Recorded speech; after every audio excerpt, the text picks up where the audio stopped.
אנחנו לא אורחים בארצנו. זאת הארץ שלנו כולה.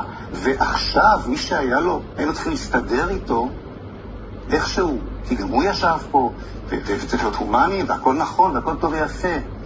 הראה שהוא מייצג את האסלאמו-נאציזם העמוק ביותר, כמו שאנחנו לא מבינים, כמו שברור לנו, שאנחנו לא יכולים לחיות, איך אמר היטלר יימח שמו, אני לא יכול לחיות בעולם הזה אם יש יהודי אחד נותר בו. אנחנו לא נוכל לחיות בארץ הזאת עם אסלאמו-נאצי אחד שכזה נשאר בעזה. ואנחנו לא חזרנו לעזה, והפכנו אותה לעזה העברית.